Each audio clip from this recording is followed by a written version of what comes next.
네, 안녕하세요. 오랜만에 촬영을 하는 것 같습니다. 이번 바쁜 한 주를 계속 보내고 있습니다. 요즘에는 강의가 한참 되게 바쁜 시즌이라서요. 오늘도 역시나 월요일부터 계속 강의를 달려오고 있고 오늘 지금 목요일이다 보니까 목요일쯤 되면 이제 목이 상태가 굉장히 안 좋아집니다. 강의 시간이 이제 절대 시간이 많아지니까 아무리 목을 뭐 발성을 잘 하고 해도 물리적으로 한계가 오더라고요. 그래서 이제 오늘 하고 이제 내일 이제 강의까지 하면 이제 이번 주 강의는 끝나고요. 그러면 이제 또 주말에 열심히 또 강의 준비해야 돼가지고 요즘 같은 시즌에는 이제 월화수목금토일 계속 일을 할 수밖에 없는 뭐 그런 상황입니다. 자, 여튼 뭐 본론으로 바로 들어가 볼게요. 그 어느 회사나 뭐 그렇겠습니다만은 예를 들면 팀장 입장에서 팀원 하나가 그만둔다고 한다고 가정했을 때 예를 들면 이 회사가 가뜩이나 또 되게 좋은 회사다.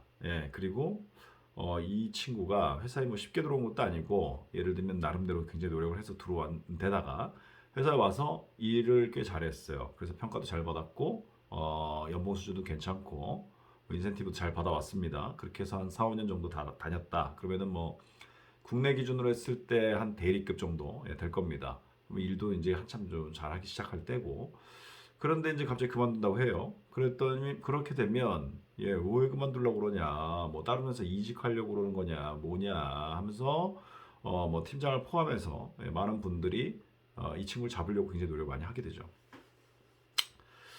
그런데 이제 물어보니까 반응이 좀 뜨뜻미지근합니다. 뭐 일단 좀 쉬고 싶고, 쉬면서 뭐 다른 회사를 갈지 아니면은 뭐 대학원을 갈지 뭐 유학을 갈지 뭐 고민이다. 아니면 뭐 창업을 할까 등등.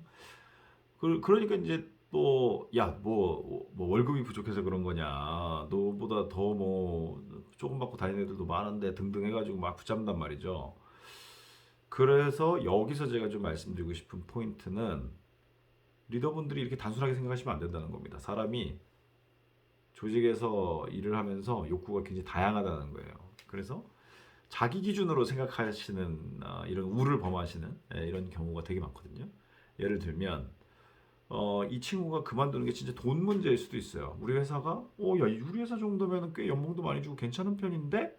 라고 본인은 생각할지 몰라도 그 친구 입장에서는 아닐 수 있다는 거죠. 그 친구는 예를 들면 급여 경쟁력이 더 높은 회사를 다니는 자기 친구, 뭐 대학 동기가 자기보다 연봉이 막 한 2, 3천 원 더 높아요. 예를 들면. 그러면 상대적으로 되게 적게 받는다라는 뭐 그런 생각이 들 수도 있고 또 이 친구가 예를 들면 뭐 가정 상황이 이렇게 돈을 굉장히 많이 필요로 하는 상황일 수도 있어요. 예를 들면 집에 아이가 아프다든지 뭐 부모님이 뭐 연로하신데 굉장히 뭐 편찮으셔서 병원비를 많이 부담을 해야 된다라든지 뭐 이런 여러 가지 이유들 때문에 이 회사에 다녀가지고 도저히 답이 안 나온다. 투잡도 어떻게 안 되겠다. 뭐 런 판단이 있으면 다른 회사를 가야 되나 이런 고민을 할 수밖에 없게 됩니다. 이거를 이제 어떤 욕구 때문에 도대체 얘가 이런 결정을 하는 걸까? 이 생각을 좀 해봐야 되는데 우리 이제 오래된 욕구 이론이 있죠. 매슬로우의 욕구 이론. 이걸 이제 바탕으로 좀 생각해 보실 필요가 있다라는 겁니다. 뭐 그것 말고도 사실 다른 이론들도 많습니다만은 적어도 이제 욕구 이론에서 제시하는 5가지의 욕구들을 기반으로 해서 이 친구가 지금 어느 욕구가 지금 충족이 안 됐길래 이 회사를 떠나려고 하는 걸까? 이 생각을 좀 해볼 필요가 있다는 겁니다. 그래서 방금 말씀드린 것처럼 그런 이제 경제적인 문제, 또는 이제 이 매슬로우의 욕구 이론에서 이제 가장 아래쪽에 위치하는 욕구, 가장 기본적인 거죠. 생리적 욕구라고 부르는 예를 들면 우리가 동물이기 때문에 물이나 식량이나 뭐 이런 것들이 필요하잖아요. 이런 것 자체가 충족이 안 될 수도 있다는 겁니다. 예를 들면 엄청나게 많은 병원비를 부담하고 있어서 기본적인 집의 생계가 안 되고 있다라든지 이럴 수 있다라는 거예요. 그리고 또 그 위에 이제 바로 위에 욕구를 보면은 안전 욕구예요, 안전 욕구. 그 얘긴즉슨 뭔가 일을 하는 데 있어서 내가 위험한 거나 또는 생명을 잃거나 이럴 수 있다라는 건데 이 안전 욕구라고 해서 뭐 반드시 이렇게 신체적인 어떤 데미지를 받거나 이것만 생각하실 건 아니라는 거고 특히 요즘에는 이제 정신적 노동을 많이 하기 때문에 이 심리적으로 안전치 못한 경우들도 굉장히 많이 있다라는 것이죠. 그래서 뭐 회사 다니시면서 뭐 상사로부터 굉장히 막 폭언과 뭐 이런 것들 때문에 막 트라우마가 생기기도 하고 또 굉장히 막 큰 프레셔를 받으시면서 그걸로 인해서 이제 정신병을 앓게 되는 뭐 공황장애가 온다던가 이럴 수 있단 말이에요. 그러면은 이것도 보면은 제가 만난 리더분들 중에서 이걸 되게 단순하게 생각하시는 분들이 있단 말이죠. 그러니까 나도 회사에서 뭐 이런저런 스트레스 받고 일하고 있는데 나는 멀쩡한데 왜 너는 힘들어? 이렇게 생각하시면 안 된다는 거죠. 개인이 감당할 수 있는 그 역치가 다 다르다. 이런 겁니다.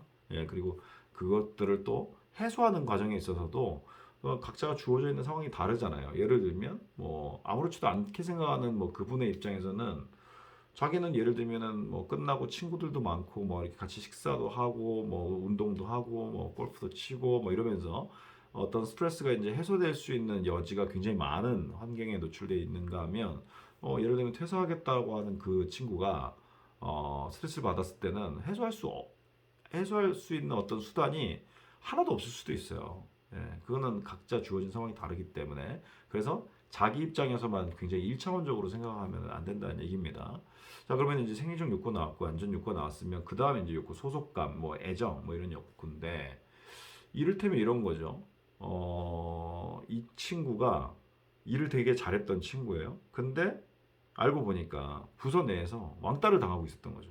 뭐 되게 마음에 안 들어하는 사람들이 많았다든지, 뭐 혼자 실무하는데 굉장히 본인의 어떤 퍼포먼스는 좋은데, 예를 들면 이제 다른 사람들과 어떤 그 사람과 사람 간의 어떤 그 인터퍼스널 스킬, 이런 그 대인 관계 같은 게 그 약하신 분들도 있을 수 있잖아요. 그래가지고 이제 이렇게 왕따를 당하거나 뭐 이럴 수 있습니다. 그러면 이제 소속 욕구가 떨어지게 되는 거죠. 그러면은 난 이 회사 좀 아닌 것 같다. 아니면 회사의 조직 문화 자체가 옛날에 그 마이크로소프트 이런 데들이 보면은 완전 그 경쟁 문화가 되게 심했거든요. 뭐 그런 문화에서 나는 일하고 싶지 않고 좀 이제 뭐 스타벅스나 이런 이렇게 굉장히 이렇게 서로 간에 협력을 잘하는 원래 전통적 스타벅스의 어떤 조직 문화는 좀 그런 경향이 있었으니까 뭐 지금 모르겠습니다만은 그런 걸 원해서 나는 이 회사를 떠나겠다 뭐 이렇게 될 수도 있습니다. 그래서 이것도 단순하게 생각하면 안 된다는 거죠. 그리고 또 각 개인이 같은 회사에 있고 같은 조직 문화 안에 있다 하더라도 인간관계를 맺는 그 기술이나 어떤 특성이 이렇게 되게 다르시는 경우들도 많아요. 그래서 저도 이제 직장 생활하면서 만나보면 저는 이제 여러 사람들하고 이렇게 어울리고 이런 거를 그래도 좋아하는 편이라서 많이 만나고 뭐 이렇게 했었습니다만은 예를 들면 되게 이렇게 그런 걸 되게 불편해하고 어려워하는 사람도 있어요. 또 반면에 완전히 무슨 뭐 레크레이션 강사 같이 굉장히 분위기를 막 이렇게 자주유지하면서 정말 뭐 모든 사람들이 좋아하는 그런 어떤 스타일의 분들도 많이 계시죠. 그래서 그것도 다 다르다 이 얘기입니다. 자, 그리고 또 이제 그 위로 올라오게 되면은 이제 자아 존중감 욕구가 있단 말이죠. 우리가 생리적 욕구가 충족이 되고 뭐 안전 욕구 충족되고 소속감, 애정 욕구 이런 것들이 좀 충족이 되게 나면 이제 자기 존중감 욕구로 가게 되는데 이게 이제 이를테면 이런 겁니다. 난 굉장히 열심히 일하고 있고 이러고 있는데 예를 들면 리더로부터 어떤 인정이나 칭찬에 대한 메시지를 들어본 적이 없어요. 뭐 어떤 피드백을 받아본 적도 없어요. 이렇게 되면 그 사람이 완전 왕따 됐을 때랑 똑같은 현상이 일어나거든요. 이를테면 많은 리더분들이 이제 자기와 함께 일하는 구성원들이 여러 있다 보니까 그 중에서 일을 되게 잘하는 이제 구성원들이 있잖아요.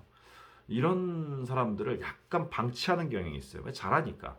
알아서 잘하니까 믿고 맡긴 거거든요, 사실. 그런데 이제 그 리더분들이 이제 좀 착각하시는 거죠. 사실 그렇게 놔두면 안 됩니다. 잘하는 사람은 믿고 맡기는 건 맞지만 중간중간 그 사람 하고 있는 걸 보면서 관심을 가져줘야 돼요. 가져주고, 잘하고 있어? 오, 잘하고 있네? 이거를 해주셔야 됩니다. 이게 피드백 해주시는 거잖아요. 이거를 안 하면 사람이 왕따 됐을 때랑 거의 똑같은 그런 결과가 나타납니다.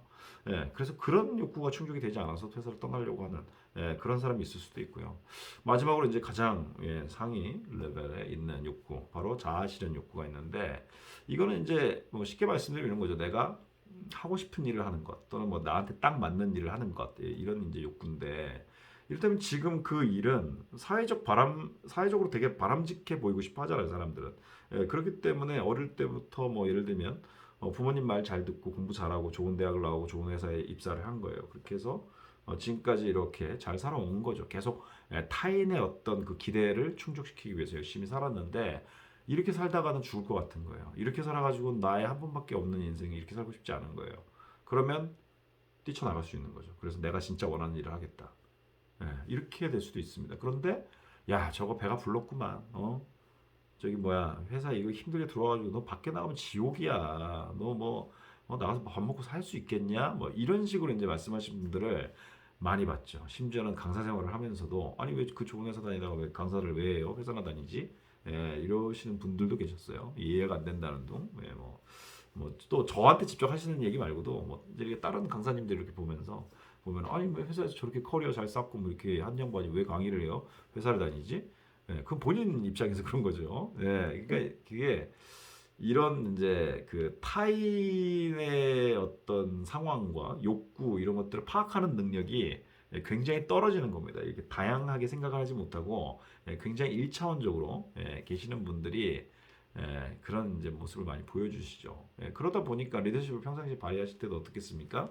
상대에 맞춰서 이렇게 리더십을 발휘하시는 것들을 대체적으로 좀 잘 못하세요 이런 분들이. 그래서 리더십 진단해 보면 굉장히 좀 후지다 이런 식의 평가를 많이 받을 수밖에 없고 자기 딴은 되게 잘했는데 왜들 이럴까? 당연히 모르겠죠. 자기가 보고 싶은 것만 보고 사니까 그 사람은 어느 정도 다 그렇긴 합니다만은 타인의 입장을 이해하는 능력이 굉장히 떨어지기 때문에 그렇다라는 말씀 좀 드리고 싶고요. 그래서 리더 입장에서는 구성원들을 좀 바라볼 때는 이 MEC, Mutually Exclusive, Collectively Exhaustive, 전체적으로 이 구성원이 가지고 있는 욕구들은 어떤 게 있을까? 그러면서도 욕구 간에는 이렇게 좀 겹치지 않게끔 이렇게 그 보는 눈 이런 것들이 좀 필요하다라는 말씀 좀 드리고 싶었습니다.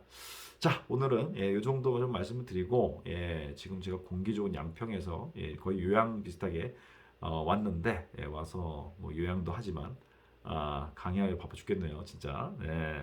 어쨌든 또 다음 영상으로 찾아뵙도록 하겠습니다. 반갑습니다. 감사합니다.